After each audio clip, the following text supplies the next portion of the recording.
What's going on, guys? We're just waiting for my 8C1 to come sit down here. They're in another room, so they're walking over now.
Guys, we feel like 12 o'clock is a good time to start, so make sure the focus question's down by that point.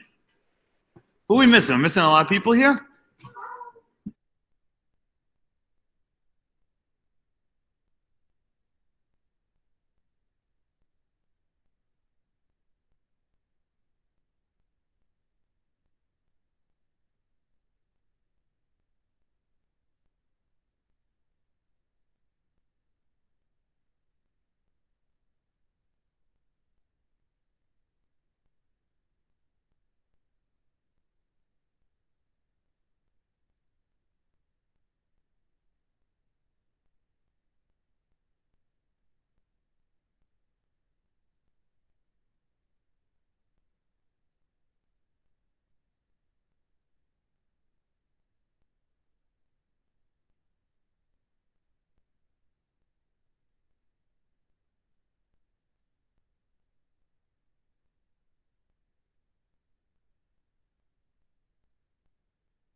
Starting in 1 minute, guys.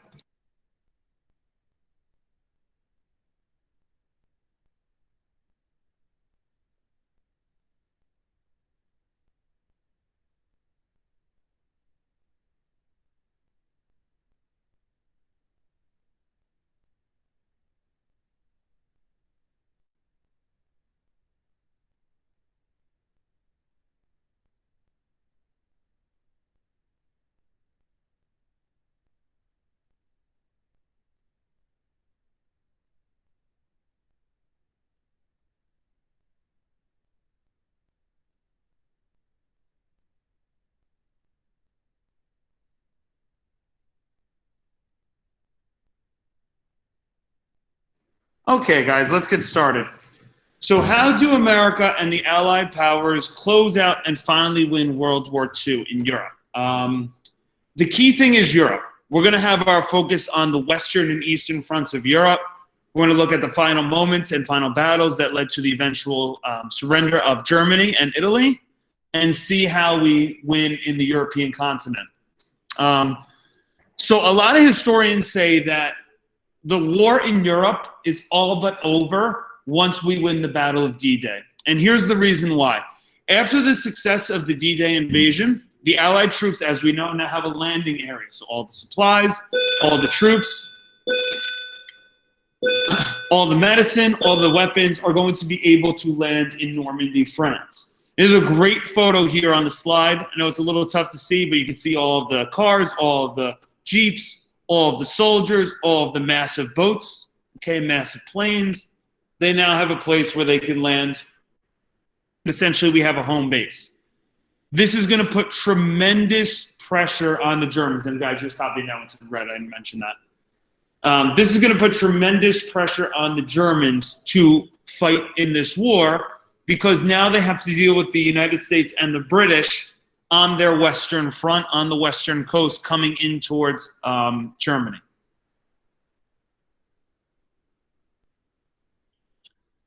All right? And essentially, guys and girls, Germany especially has made too many enemies. And the reason why I'm saying just Germany is Italy doesn't really have much effect in this war. I'm Italian, so I could joke about this a little bit. We often say in Italy that Italians have great food, okay, they don't have a great military. And that is true in World War II. They really rely on Germany to bail them out a lot. We'll see this a little bit later on. We get to the oversimplified video. But Italy is, in terms of fighting like the real tough countries, like the United States, like Britain, like the Soviet Union, they have no chance. All right, so really our focus is putting the pressure on Germany and having success there. We have another 30 seconds to copy this down. Okay, if you guys don't have it down, it's okay. We just got to move on to the next slide.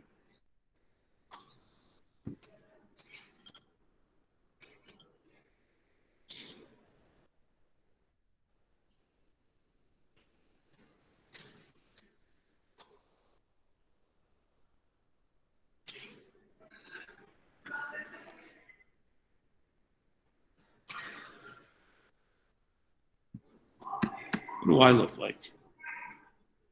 Let's see. Not so bad.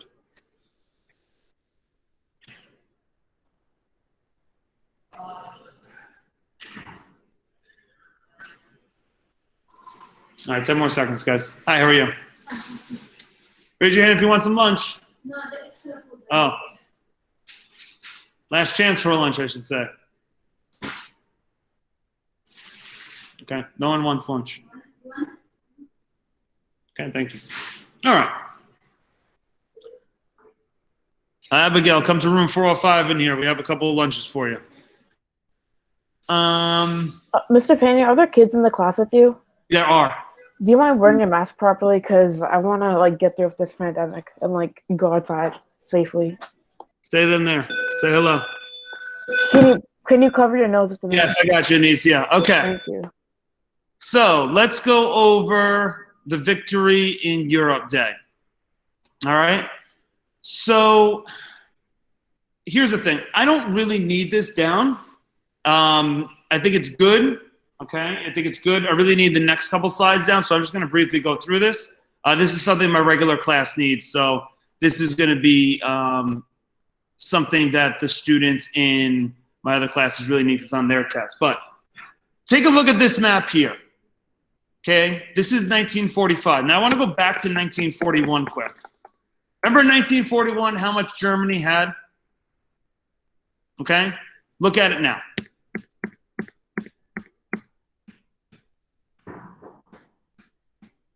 Okay?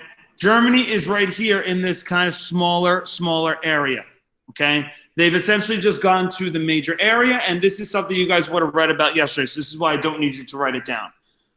So the Battle of Berlin, which is on May 2nd, 1945. No, or this is just, it's in red because it's my other classes. So we don't have to do that. All right. So the Battle of Berlin is going to be in May 2nd, 1945. It's one of the final battles of the war. And essentially what I said before is Germany made way too many enemies. They have the Soviet Union, who they're a major enemy with. Okay, they invaded there. They have Italy in the south, who they're a major enemy with. And they have France, who is a major enemy. Okay? And they also have now, of course, the United States. So you have 4 different allied powers all invading from all different areas. Okay? Now, as time goes on, Germany gets smaller and smaller and smaller and gets eventually to the area where they're just really the area and city of Berlin. Okay, and Berlin, for those who don't know, is the capital of Germany. Okay, it's the capital of Germany. So what ends up happening, ladies and gentlemen, all right, since all these sides are coming in, Hitler realizes that he's in huge trouble. So a lot of people kind of say this is where he makes a huge decision, and he decides to commit suicide. All right? He decides to commit suicide. All right? Now, some people say, some historians say this is him taking the easy way out. It's very likely that he will be put onto trial for his war crimes. Okay? He'll be put onto trial for his war crimes and eventually, sentenced to death or executed. But he doesn't really give them a chance to do that. So once he gets surrounded, it's actually the Soviet Union that is going to be just hours away from taking over his bunker. He commits suicide, and this is going to leave Germany leaderless, and this is going to all but end World War II for Germany. All right. Now, what I make abundantly clear is this is how Germany loses, but this is not how World War II ends. All right, because once we get into D-Day and once everyone starts enclosing into Germany, there's nowhere for him to go.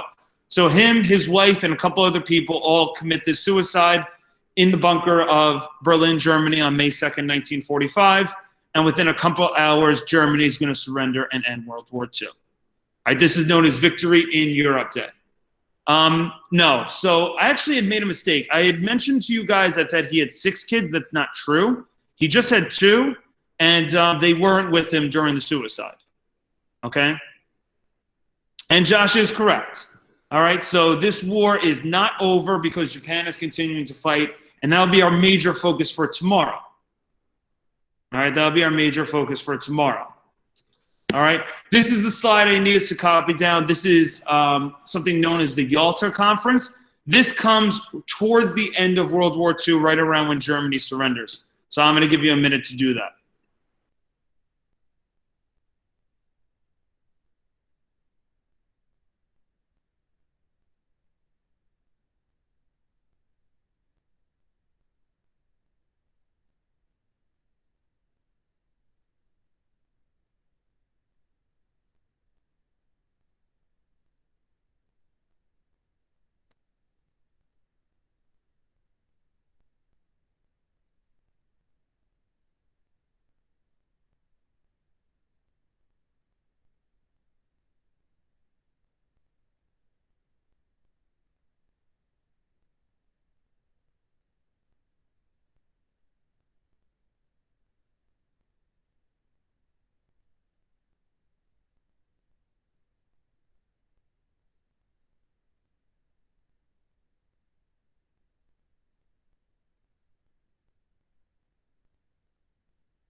Oh my god, sorry.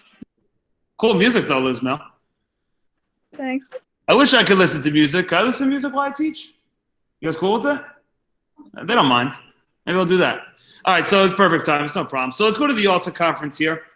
So this happens in Yalta, which is in Crimea, which is kind of by Russia. So we head on out over to Russia and the Soviet Union. And this is a very famous meeting between Joseph Stalin, who's on the right here, okay, Franklin D. Roosevelt, who's in the middle, and Winston Churchill, who's the leader of Great Britain. So essentially, these are the 3 major leaders of the Allied powers. All right. Now, once World War II is ending in Europe and Germany has surrendered, we have to kind of figure out what do we do with these conquered countries, okay, of Germany. So we have this big question. Germany was not just Germany. They had Poland, they had Austria, they had Czechoslovakia, they had all these other countries. And this conference is designed to figure out what to do with these areas. And what we decide to do is, okay, we come up with the decision to basically babysit. You guys know what it means to babysit. Maybe you babysit or maybe you've been babysat before. But essentially we want to keep a very close eye on Germany. And the way we're going to do this is we're going to separate Germany into 2 countries after World War II. One of the countries is going to be called East Germany, and then the other one of those countries is going to be called West Germany. So if you looked at a map of the world in 1965, let's say, you would not see, okay, the country of Germany. You would see these 2 countries that are put together. All right?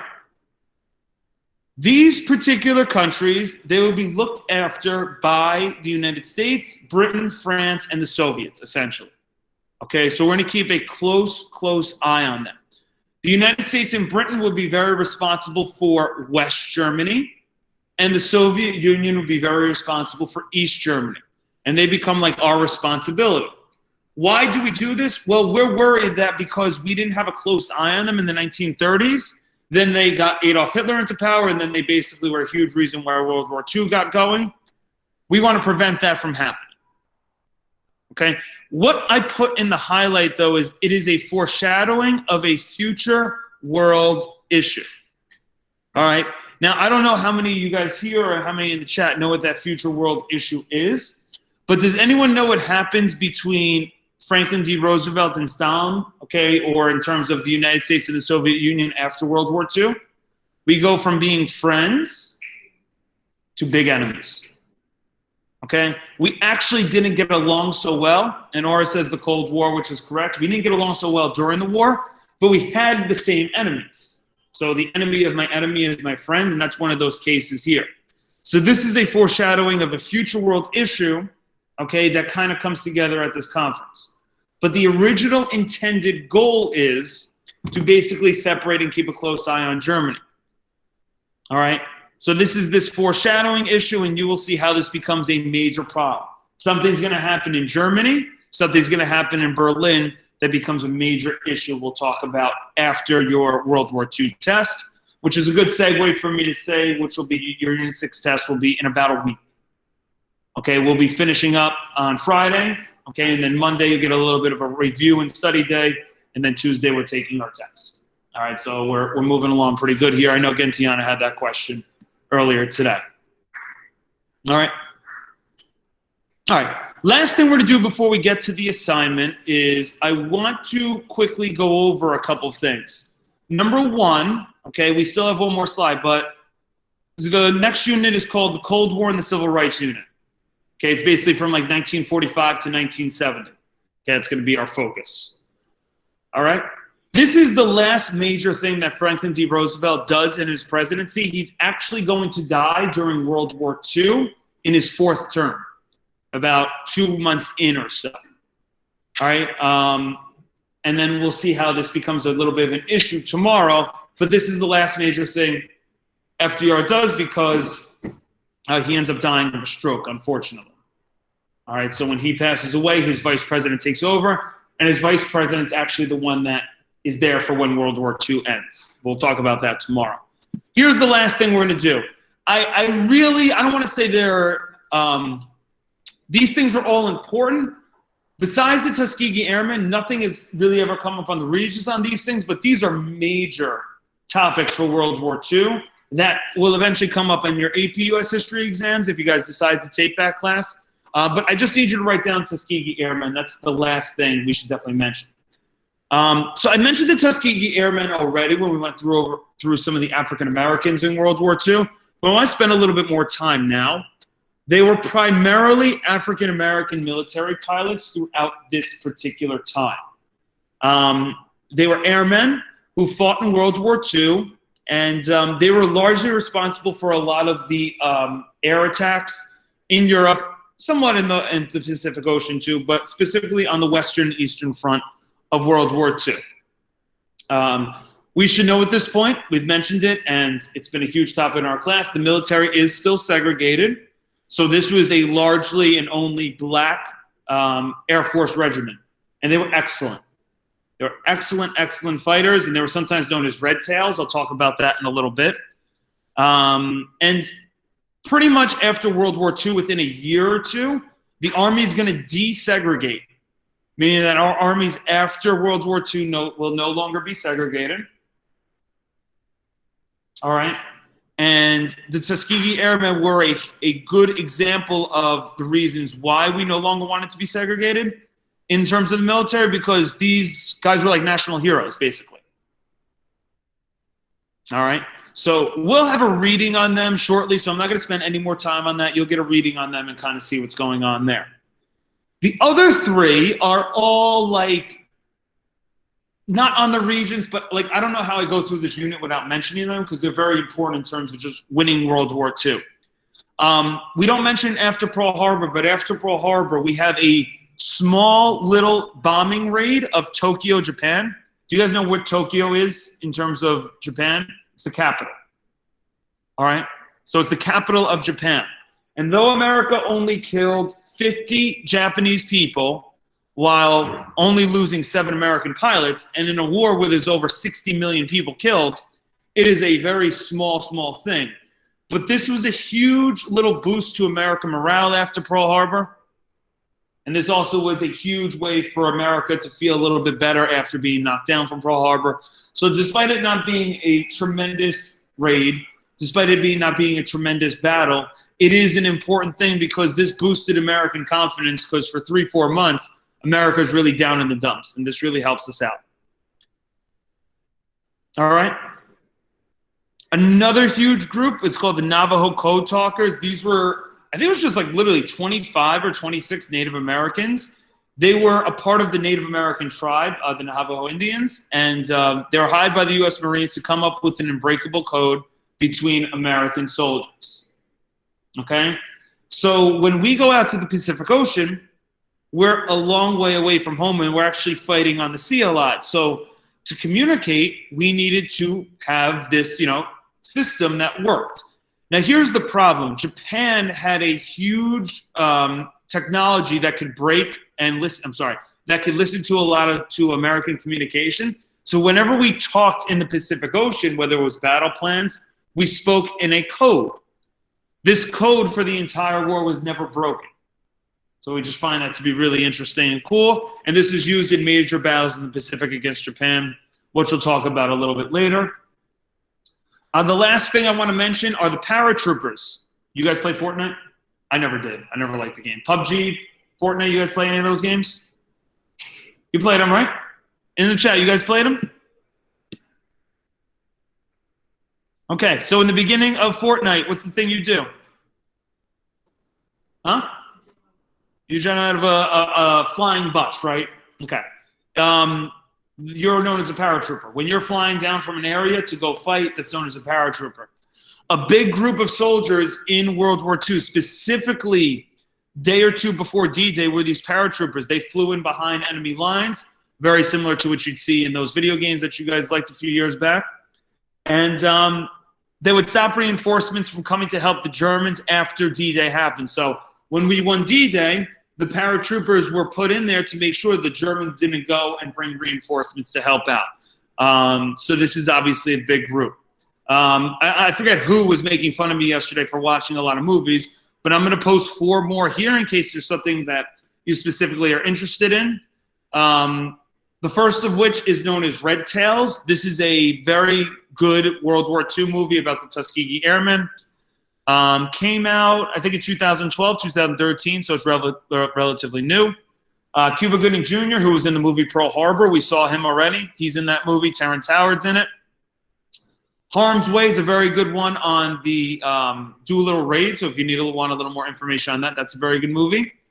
The movie Wind Talkers, I had just seen this recently. This is a very good movie that goes into the secret language from the Navajo Indians and talks about some battles in the Pacific. And if you guys know what a miniseries is just like a TV show, but it's only, 1 season. This was a 10-episode series called Band of Brothers. It came out in the 2000s that goes over the paratroopers in the Easy Company that we just learned about, who flew in before D-Day to stop the Germans behind enemy lines. So all of them are really good, and I just wanted to kind of mention those to you. All right, let's go to today's assignment. You guys need to grab a laptop, but until then, just wait for me to explain so we can just get this going. All right. So let's take a look here. All right. There's 2 readings for today, okay? You have a reading on the Tuskegee Airmen, okay? 1 page long. Nothing too crazy, but gives you a good understanding of what these particular pilots did, okay? Once you're done with page 1 of the reading, you should go to here, all right? Notice that there are 4 questions dealing with Tuskegee Airmen, all right? The reading, everything's in there, should be very straightforward. Number 2 is a little tricky, but besides that, all right, you should be fine. Then you're going to go back and do a little preview for tomorrow's lesson. Now, tomorrow's lesson is going to be a tough one, because we have to look at the atomic bomb. For those that don't know what that is or why it was used, this is just a little preview. Okay, so Harry Truman's the president that takes over after Franklin D. Roosevelt. He's the one that has to make the really tough decisions. So go through this reading, get a little sense of what's going on for tomorrow, all right, and go from there. All right, same type of thing. Oops, sorry. Okay, you guys are kind of seeing this here, so you see the readings right here. There's 4 discussion questions at the bottom. Do not do those. Okay, do not do those. Please just work on, okay, the atomic bomb here at the bottom. Okay, you have 4 questions to go with that. So you guys can go grab a laptop. You have about 15 minutes to work on it. You already have yours set up. You have yours set up, which is great. Okay, they're in the back, and that's what you're doing for the rest of the period. All right? If you can, check Jupyter as well. If you have a 0 on yesterday's matching quiz assignment for the battles, I would go back and do that ASAP because you don't want a 0 in there. Okay, AD1, any questions? All right. I don't think you guys have seen your schedule, and it looks like not official, but AD1. It looks like I'm pretty much going to see you every 6th period, Monday to Thursday. It's not official, but it's looking like that now. All right, because I'm looking at my schedule Wednesday, Thursday, and it's just temporary, but it looks like 6 periods. That should be nice and easy to remember. All right, I'll shut up so you guys can work. Let me know if you have any questions.